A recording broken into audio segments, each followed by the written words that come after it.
Assalamu alaikum dünyanın arkadaşlarıdaki her qaysi sahanın davakarları. Benim ismim Fidayi Ahmet Qashqari. Vatandagi ismim Amtaji Ubul Kerim. Ben 1974 yılı 8. ayının 1. günü doğulgan. Özüm çoğun bolğan adres Qashqar shahar Yava koçu başqarma Bulaq komiteti 4. grup 5. uy. Ben 2005 yılı vatandan ayrıldım. 6. ayının 24. günü. Ta ki şunundan beri ben vatanımga qaytib bakmadım. Balalarımni göremedim. Mening vatandan chiqish oldida 2-3 yosh kelgan balamni tashlab chiqqanimga hozir 14 yil bo'lay dedi. Bu çoğun oğlum Emrullah. Bu küçük oğlum Nesrullah. Bu benim bir qo'saq enim Kerimacım. Yenilikse ayalı. Bu benim rahmetli anam. Yenilikse Hedem. Anamın ismi Zebir Nisa idi. Zemini Hanım idi. Hedem'nin ismi Mükerrem Obul. Hedem'nin 2 balası var idi. Onlardan haber yok.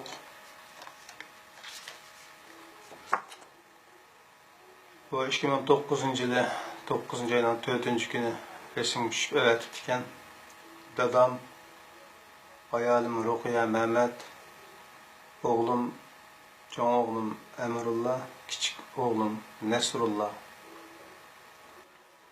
Bu hayalimden ata-anası, kaynatam, kaynanam oldu. Kaynatam rahmetli olup gitti, kaynanam var, ölüp gitkendiğinin haberim yok. Ama hayatta da bilmem. Hocamın balaları, o yenilikse enisi, hayalim, kaynatam, kaynanam. Kaynatamın ismi Mehmet Emin Ahıntı. Kaynanamın ismi Reyangul. Kaynanamın ismini esleyemedim. Esimden çıktı. Kalan nevirlerini ben ismini bilmeymen ama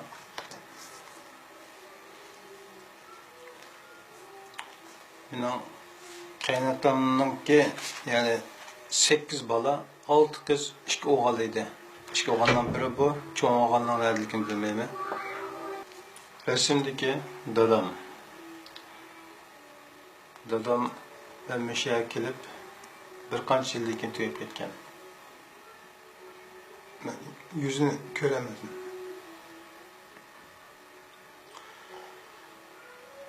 Bu resimde kalan uşakla onun sol tarafındaki 2 kilin öğürt olan arkadaki singlim. Kalan balla nevirle. Nevirlerin annemizin ismini toluk deperemezken mümkün.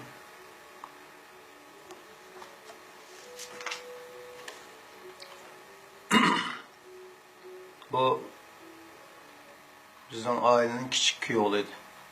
Yani sanımın yoldaşı. Bu onun balaları. Sanımın 6 balısı.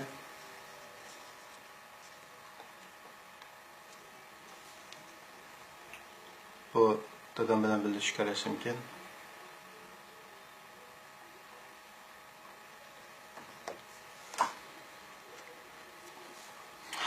Bu enimden öz vaxtideki 2 kızı.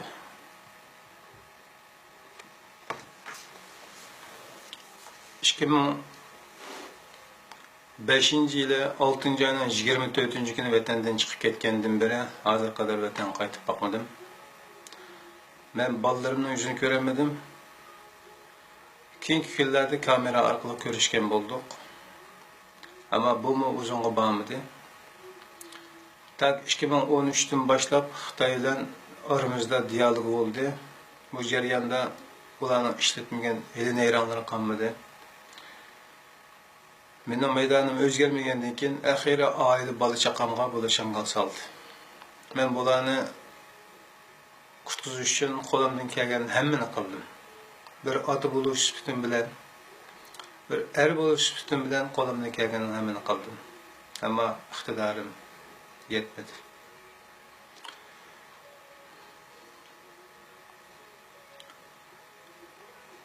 Eng oxirida Ziyadaki bu hayatta yalğızlık, mening chet elda o'zimdan boshqa tuqqanim bo'lmoqligi uchun yalğızlık jondan o'tdi. Tekrar uylandim. Chunki oila bola chaqam men sababli jafo tortayotgandi. Agar ular bilan aloqam uzilsa yoki men bilan bo'lgan munosabati uzilsa, ular erkinlik chiqadi deb o'ylagan edim. Ammo Xitoydan maqsad ular emas ekan. Keyingi kunlarda, ya'ni 2 yilga yaqin vaqt ichida ko'plagan Uyg'urlarningki o'z oilasidan bo'lgan aloqasi uzilganiga o'xshash, mana 3 yilga yaqin bo'lib qoldi. Men o'zim bevosita ko'rishmaydigan holatga ketgan. Va oxirgi kunlarda ularning izdirkini biladigan butun tonish bilishlarim hech kim mening telefonimga chiqmadi. Telefonimni ala oladigan Qashqarda men bilan birga o'ynab cho'ng'igan hech qanday bir urug' tuqqan, do'st, birodar, tonish bilishlar oilam haqida menga xabar berolmadi. Yoki men bilan aloqa o'rnatolmadi. Aloqa qilishmadik. Mening beshim kelgan kun bugun Sharq Turkistonlik nurg'un qarindoshlarning beshiga keldi. Biz dunyodagi butun sohaning da'vogarlarga o'zlari da'vo qilgan doirasi ichidagi haqlarimizni tonishini tavsiya qilamiz. Umid qilamiz. Biz bugun chorsizlik ichida o'limdan beter bir hissiyotning ichida yashayapmiz. Ammo har bir qayg'u, azoblarimiz g'azab, nafrat bilan almashyapti. Xitoylarning bugungi Sharq Turkiston xalqiga ilib borayotgan zulm sistemlari ikki millat orasida ve bizning so'ydoshlarimiz, qondoshlarimiz orasida qiyomatga qadar tugamaydigan bir ziddiyatning urug'ini chashmoqda. Buningga nodon Xitoy xalqi sukut qilmoqda yoki g'aflat bilan xabarsiz qolmoqda. Agar bu shaklda ketaversa, yaqin kelgusida Xitoylar o'zimi dunyodagi eminligidan ayrilgan bo'ladi. Ularning hozir boshdan oyoq deb kelayotgan muqimlik va xotirjamlikni o'zi buzayotganligiga men guvohlik beraman. Mening oilam, atrofimdagi chevralarim, haqamsoya, tonish bilish, do'st, birodarlarni sanab olmayman. Ularning hech birining omon eson emasligini anglayapman, his qilib turibman. Bütün dünyadaki her qaysi sohaning da'vogarlarga yana bir qatimiz talab qilganimiz, o'zinglarning davosida rostchil bo'ladigan bo'lsanglar, bizning haqlarimizni o'zinglarning davosining ichidan chiqarib beringlar. Oxirida bütün dünyadagi Sharq Turkistonlik qarindoshlarimizga shuni deymanki, ey qarindoshlarim, Xitoy bilan bo'lgan muhabbat, nafrat chegaramiz aniq bo'ladigan yerga yetdi. Ajal Allohdan.